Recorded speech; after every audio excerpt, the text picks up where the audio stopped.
Welcome to Rider Nation Station, presented by American Manufacturing Solutions, your total logistics partner, investing in Rider Nation Station and St. Mary's, Ohio, and to our other fine sponsors.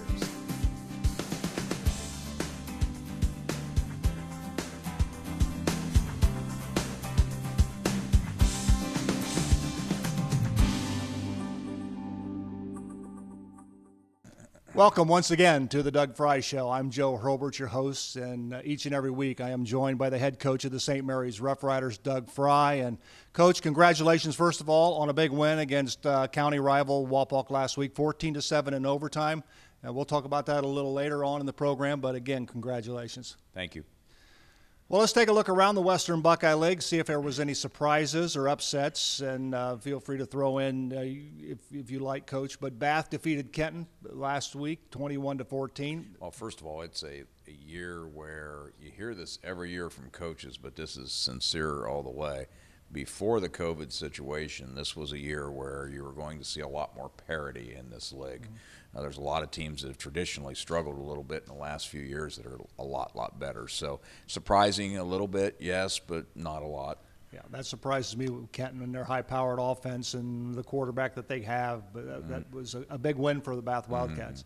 Shawnee defeated Salina 14-6. Now Salina defeated Wapak the week before, and they'll come back and Shawnee defeats Salina. Van Wert, easy winners over Defiance, 56-20. Elida, in my estimation, stuns OG 14-7, but maybe not. Did those kids? I watched that film. The Elida kids just played with great emotion in that ball game. Of course, they have a new head coach, and it's his second ball game, and they played extremely hard, and so did OG, and they came out on top. But if you're a fan and you're a fan of Western Buckeye League football, it's a tremendous year to be watching football in this league. And, of course, as I mentioned, the St. Mary's Rough Riders win over Wapak 14-7. It took overtime to do it, but nonetheless, a win is a win. In the end, that's the key. Absolutely. And we were happy to get the win. Well, let's take a look at some of the games that are taking place this Friday night. And, of course, remember that we will be bringing you the OG St. Mary's game live on Rider Nation Station. We'll kick off around 7 o'clock. We'll be on the air somewhere around maybe 6:50 with our pregame. But make sure you check us out on Rider Nation Station. Bath will travel to Elida to take on the Bulldogs. Salina will be on the road at Kenton. Defiance will take on Shawnee at Shawnee. Van Wert will take on Wapak over at Harmon Field in Wapakoneta. And, of course, as I mentioned, the OG Titans will invade Grand Lake Health System Field to take on the Rough Riders. We're going to take a quick break. We're going to come back with more on the Doug Frye Show right after this. American Manufacturing Solutions is proud to invest in St. Mary's and proud to sponsor Rough Rider football. Think AMS, think logistics, done right. AMS is your complete supply chain solutions provider. Have electrical service needs? AMS can take care of that too. Call us at 419-300-1007 or visit us at AmericanMFGSolutions.com. St. Mary's Foundry wants to take this opportunity to give a big shout out to all our local teams, wishing them a safe and extraordinary season. And speaking of great teams, St. Mary's Foundry would like to thank its very own team of hardworking employees for their loyalty and dedication. If you're looking for rewarding challenges and first-string wages and benefits, check us out at stmfoundry.com or on hometownopportunities.com. St. Mary's Foundry, where iron and ingenuity meet. Coach, let's talk a little bit about your staff for the 2020 season. We talked about them last year. Any changes in staff, and how are they doing as far as dealing with the COVID situation throughout the summer? Well, I think they've done a remarkable job of dealing with it, and they're such a loyal group of coaches and such a hard-working group. Quite frankly, I wouldn't be sitting here if I didn't have this group right now, because as I continue to age and as you get a little bit older, you're as good as the people that are around you. and you win with people, as Woody Hayes used to say all the time in his famous book. It's a tremendous group. The only change is we got a young man, T.J. Mealy, that came on our staff that played for me, and he's out of college already. He quick graduated at age 21, so he's on the staff now. And Coach Mike Reams, kicked back to a volunteer, free up some family time for himself. So we were able to add T.J. But as you look across the staff, we've really matured in the 7 years we've been together. From a defensive standpoint, Nick Yale's our defensive coordinator, assisted by Tom Nouse and Shane Patterson on that side, and Mike Reams helps him a little bit at times, T.J. Mealy over on that side, and then varsity offense would be Bo Frye, Kevin Jacobs, Kobe Frye, and then our freshman staff, I moved Dave Brewer up to the freshman staff this year. Dave Brewer, Jared Nouse, and Steve Yale. And we have 5 8th grade coaches right now, including Cody Martin, who now takes the role. Cody's been with me. He was with me next door at Wapakoneta. Derek Dunlap also helps us with the quarterbacks up here. So most of these guys played for me, right, which is a tremendous thing. And Derek, Bo, and Cody were with me, and Shane were with me at Wapakoneta. So we've been together for a long time. One of the things that you see as far as coaching staffs around the area and the state, as far as that is concerned, is that it used to be that most of your coaches they were teachers. Mm-hmm. They were in the system. That's not so true. You've got a couple of coaches that actually have full-time jobs that come after they work a third shift and are dedicated to come to practice it in the afternoons. Well, overall, we're very fortunate because our entire varsity staff are educators. But as we go to the freshman staff, I have 2 of those guys that work third shift jobs. Mm-hmm. Jared is a police officer in New Bremen, and Steve works over at Airstream, and Dave, of course, works at Crown in the morning. So our freshman staff are guys outside of education, and all 5 of our 8th grade coaches are outside of education also. So that works out okay. They're able to keep some evening hours with their practices, but we're able to get on more of a normal working schedule with our varsity coaches and kids, where we get a morning practice in a lot of times in the summer and are able to get home with our families later in the afternoon.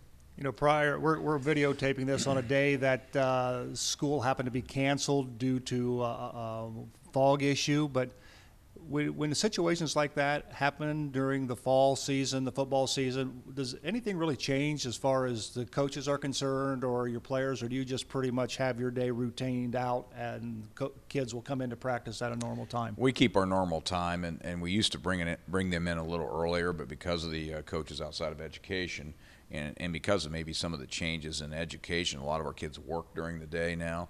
We're unable to do that. But for me, it's as busier than normal on a day like this, as we're sitting here at a little after noon filming this program. I've been in here since 7 a.m. and we'll get out of here for an hour and get back to practice till about 6:30 or so tonight. So it's a working day, and fortunately, I've been married to the same young lady, my wife, for over 40 years, and she's aware of that. And that's a big key in this business, the loyalty of your family and understanding the hours it takes to be successful. Absolutely. Well, we're going to take a quick break. When we come back, we'll take a look at St. Mary's win over the Wapakoneta Redskins last week. We'll do that and more as the Doug Frye Show continues here on Rider Nation Station right after this. For all your sporting good needs, visit Albert Sporting Goods at 121 West Spring Street, serving the St. Mary's community since 1980. Auglaze Equipment Rental is your source for all your equipment needs. Whether you're a contractor or a homeowner with a project, we can help get the job done more efficiently. Check us out at 1900 Salina Road or auglazeequipmentrental.com, or just call 419-394-7883. Auglaze Equipment Rental.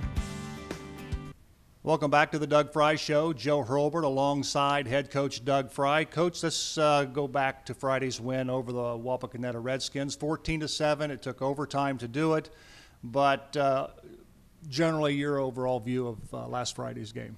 Well, we won the game. That's the first view of it, and we've the last 2 weeks we really turned it on the second half of ball games. At some point, we're going to have to play 4 quarters of football and get out of the gate a little quicker than we have been. So we're trying to work on consistency, work ethic, little things to make us be successful over 4 quarters. We're going to take a look at some of the offensive highlights here, but it was almost a tale of two halves because it was, as far as time of possession last Friday, St. Mary's dominated time of possession in the first half, but then Wapak dominated time of possession in the second half, and then when it was all said and done, you were pretty much fairly even as far as that statistic is concerned. But the Rough Riders last week, 260 yards of total offense. They were led by Aiden Hinkle, 22 carries, 90 yards and a touchdown. Ethan Wedding had a good game, 9 carries, 38 yards and a touchdown. Dylan Troglin, 4 carries, 49 yards, including a big 38-yard run, which we'll show here in just a moment.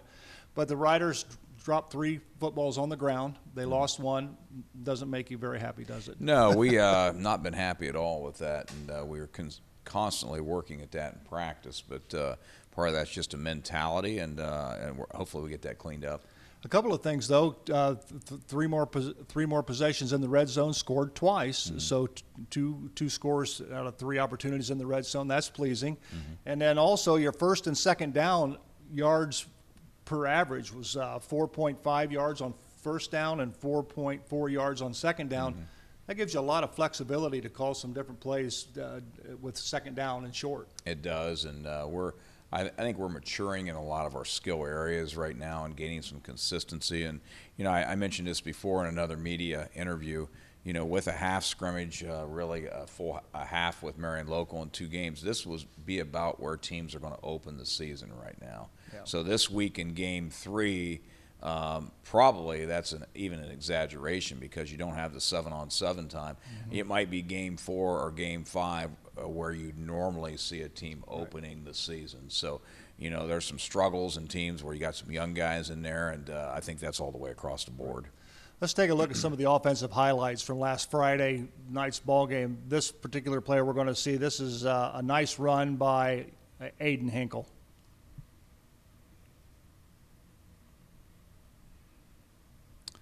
Well, Aiden's starting to whip back into shape here as we go along. He missed all of 2 days this year and was out and is back. This is only his 2nd week back with us, so I think as you see him get in a little better physical condition and physical shape, you'll see he'll even get better as we go on. But a nice blocking on the edge here. This is another nice run by Hinkle.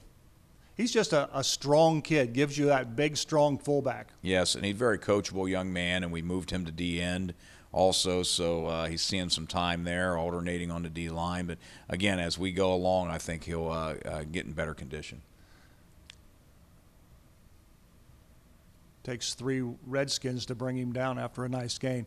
This next play was a halfback pass, I believe, by Troglin. And we had a couple opportunities in this first half. We missed a deep middle pass. We missed this halfback pass. We just couldn't quite cash in on our opportunities.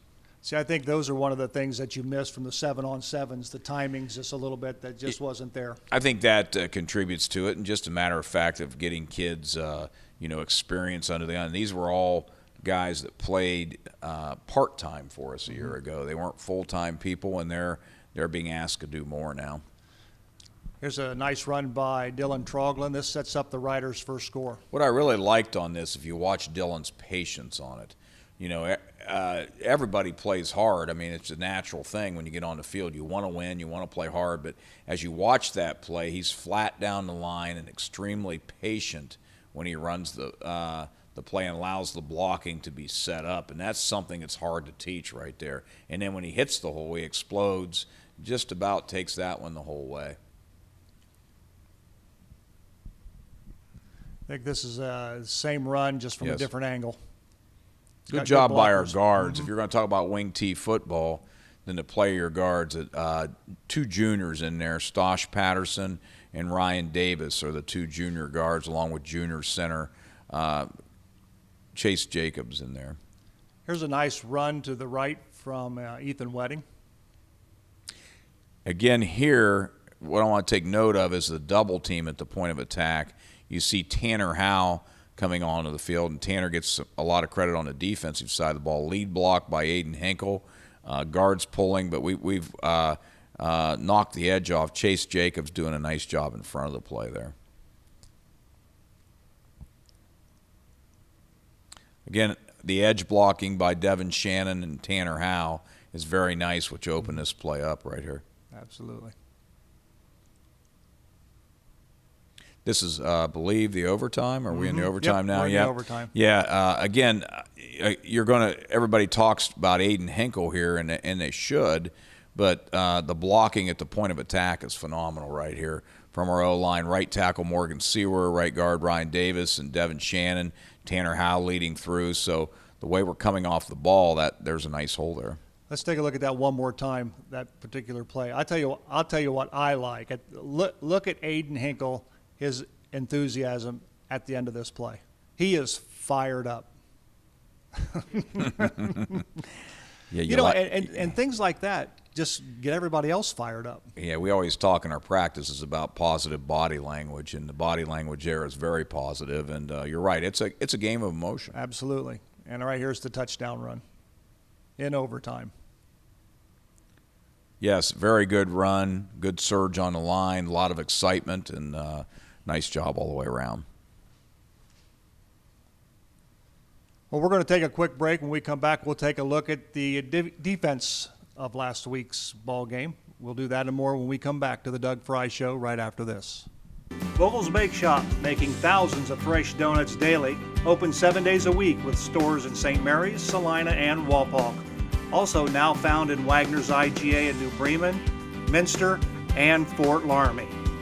Welcome back once again to the Doug Frye Show. We're talking a little bit about the win last week against the Wapakoneta Redskins, 14-7 in overtime. We've talked about the offense. Let's look a little bit about the defense, Coach. They gave up 150 yards of total offense, just 49 yards through the air and 135 yards on the ground. So, the defense is playing well. Well, when you look at St. Mary's, a lot of people say wing T offense, and they look at the tradition here. But, right now in 2 football games, and hopefully this continues, and really with the scrimmage with Marion, 2.5 games, our defense has been playing very physical football up to this point. And first of all, you give our kids credit, and second of all, our coaching staff on that side of the ball is doing a tremendous job. So, it starts with Tanner Howe in the middle, but really, more importantly, where it starts is with that defensive line. Let's take a look at some highlights from last Friday's game. This is just good defensive pursuit. This is Aiden Eganbrud coming up from the corner right here. Again, he's a first-year starter at the corner, and nice fill by him. This is the same play, just from a different angle. Yeah, we pursue well down the line. Our interior people, our defensive end, Dylan Gieskig's a junior, Eganbrud's a senior. This next play, just good defense at the point of attack. Good job by our D-line. Hunter Foltz and Trace Mabry, the 2 inside tackles, our 2 seniors. We have 2 junior D-ends, and Stosh Patterson and Dylan Gieskig. But in the middle of the offense, middle of our defense, we control the line of scrimmage here. Absolutely. Right here, the Rough Riders get a good stick from Tanner Howe, and the ball comes free. And it's the beginning of the second half, I believe, right after we had a nice play on special teams. And Tanner plays with a lot of emotion. He's a very emotional young man that flies around. We've had him up since his freshman year. He's a junior now, and I love his attitude and the way he plays. This is just a pass attempt by Walpock, just good coverage by the secondary. Again, I believe that's Aiden Eganbrud over there. Again, first-year starter that's getting better and better each time out. This is the touchdown run that Walpock ties the ball game on. Yeah, and, there's just a lot of little things that add up right here, and good cutback run by them, and they tie it up right here, and some missed tackles, and, just a good job by Wapakoneta. This play right here, the defense comes up big. This is a great play by Tanner Howe stepping in front right here. He gets a hand on that ball. Yeah. I'm not sure who's behind, if that's Troglin or Wedding behind right there. I think that's Wedding behind right there, but it was just tremendous coverage. You watch Tanner come across field, lay out, get a hand on the ball, and pop it out, and that's what makes football teams a lot better. Yeah, that was in the overtime period, and this one right here, this one is game over. Yeah, we just do a good job all the way. Ross Henshin on the outside. I believe that's Patterson on the outside at the other end, and Dylan Gieskig cleans it up at the end. A little bit of excitement there at the end of the ball. A little bit. And, of course, we'll take a look at our special teams.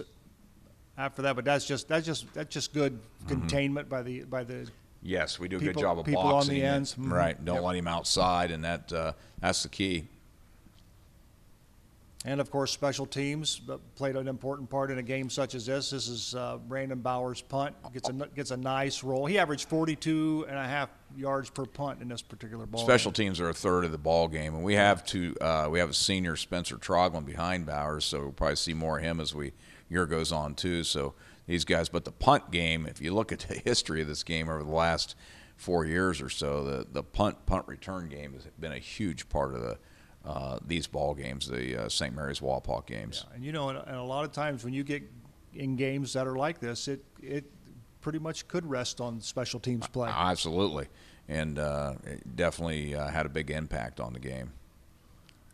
Here's just good special teams coverage on the kickoff.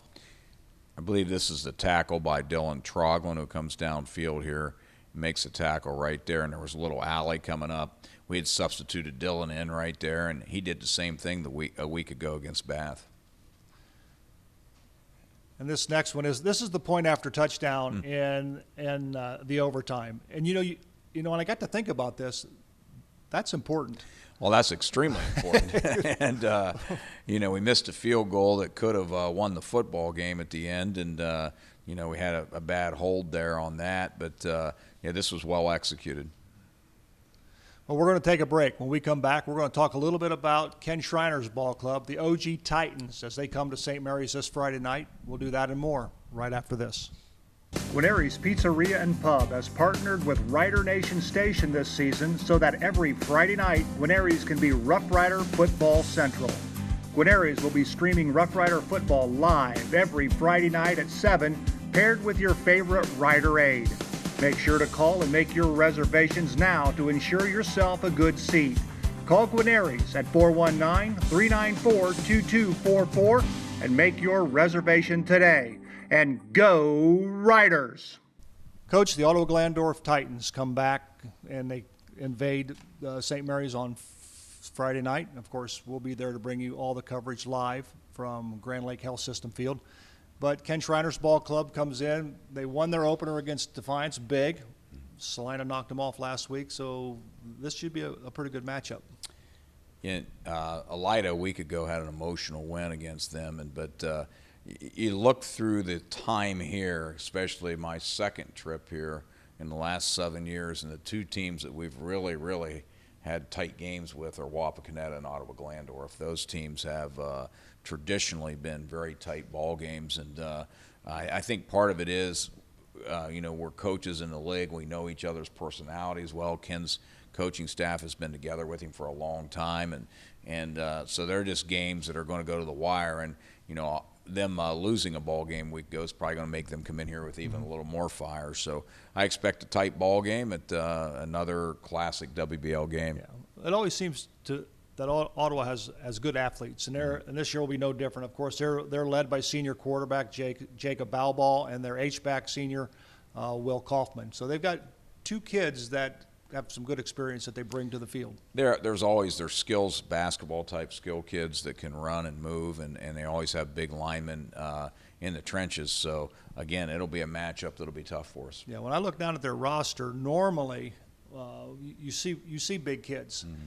This year you don't see quite as big of kids, except for one player sticks out, and that's junior Tyler Leopold, 6'4", 280 pounds. He's a big boy. Yes, I've seen him on film, and yes, he's a very big young man, and we'll have our hands full. Absolutely. Well, that's a quick look at the OG Titans. We're going to come back with one final comment from Coach Frye when we come back right after this. Miller Funeral Home has been serving the Rough Rider community in its time of need since the 70s. Our business is a family affair, dedicated to serving families with integrity, dignity, and compassion. Miller Funeral Home, proud to be a supporter of the Rough Rider community. Coach, the Ottawa Glandorf Titans on Friday. We end our program each and every week with this. What's it going to take for the Rough Riders to get a W on their side of the ledger? Well, first of all, we have 3 home games. This is game 2 already of 3 home games. So I'm telling our kids to cherish the moments that they have. After that, we don't know what's going to happen with the new playoff format in Week 7. So hopefully we're still playing at that point and things are going well. But, we're going to have to come out and play with emotion, play on our home turf with emotion, and hopefully get out of the gate a little bit quicker than we have the last couple weeks. Well, we hope you've enjoyed this edition of the Coach Frye Show. Coach, we wish you the best of luck against the Ottawa Glandorf Titans on Friday. And again, you can watch it live right here on Rider Nation Station beginning about 6:50 on Friday night, and the kickoff scheduled for around 7 o'clock. So join Zach Farrell and myself as we bring you all the play-by-play action. For head coach Doug Frye, I'm Joe Hurlburt. Until next time, so long, everyone. Thanks for watching another episode of Rider Nation Station. Help us help you by subscribing on YouTube or following us on Facebook.